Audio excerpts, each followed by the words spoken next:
Ce documentaire est basé sur des faits et des archives qui ont été récemment déclassifiés et il nous a laissés stupéfaits. À la fin de la Seconde Guerre mondiale, il y a eu des milliers d'enfants qui se sont retrouvés orphelins, sans famille, perdus ou reniés et rejetés dans un contexte historique que l'on connaît. Un service chargé de la reconstruction à l'ONU a alors demandé à des assistantes sociales de retrouver les familles ou des familles pour ces enfants, mais la politique internationale, les changements de doctrine, les accords diplomatiques à géométrie variable ont complètement mis à mal le bien-être des enfants, devenu absolument secondaire.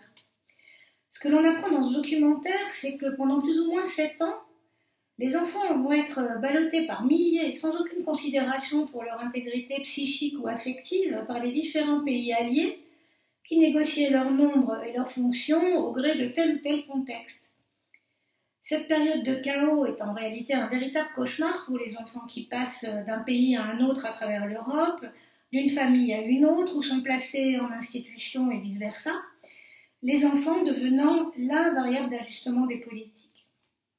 En plus de ces faits avérés, le documentaire nous emmène à la rencontre d'adultes qui se souviennent de cela et vivent avec le traumatisme de secrets, de fausses filiations, de rejets et de ruptures absolument inintelligibles.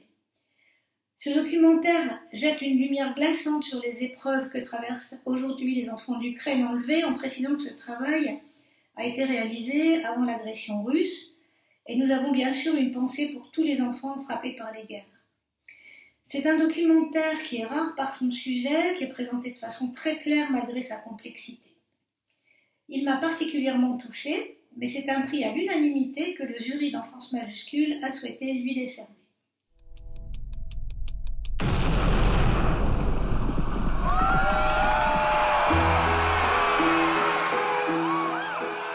Le 8 mai 1945, la joie se propage comme une traînée de poudre le long des rues de New York, Londres, Moscou et Paris. Les Alliés victorieux fêtent la fin de la Seconde Guerre mondiale. Pourtant, au même moment, un silence de mort règne au cœur de l'Europe, transformé en gigantesque champ de ruines. C'est là que vont être retrouvés des centaines de milliers d'enfants perdus, qui ont survécu au chaos, presque par miracle. Mais pour ces enfants, rien n'est encore terminé.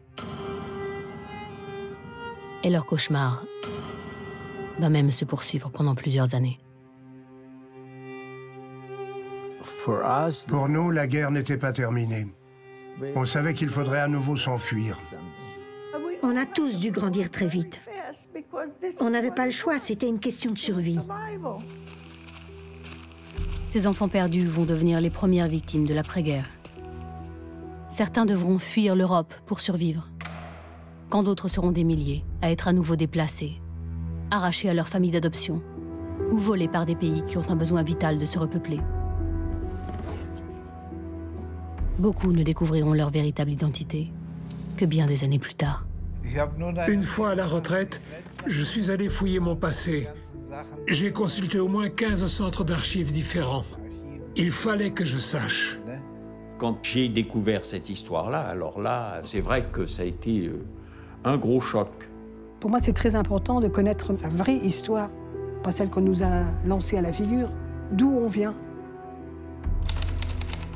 Pour comprendre ce qui est réellement arrivé à ces enfants, il faut retrouver les traces de ces événements d'après-guerre, notamment à travers les journaux intimes de ces femmes, médecins ou bénévoles, chargés de venir en aide aux réfugiés. Personne ne savait comment il fallait s'occuper d'enfants qui avaient survécu à tant d'horreurs. Des récits exceptionnels qui racontent l'ampleur du drame qu'ont alors vécu des milliers d'enfants. Seul le temps pourra nous dire si les décisions prises ont été les bonnes. Grâce à ces témoignages inédits, se dévoile l'incroyable et terrible histoire des enfants perdus de la guerre qui ont vu leur destin basculer.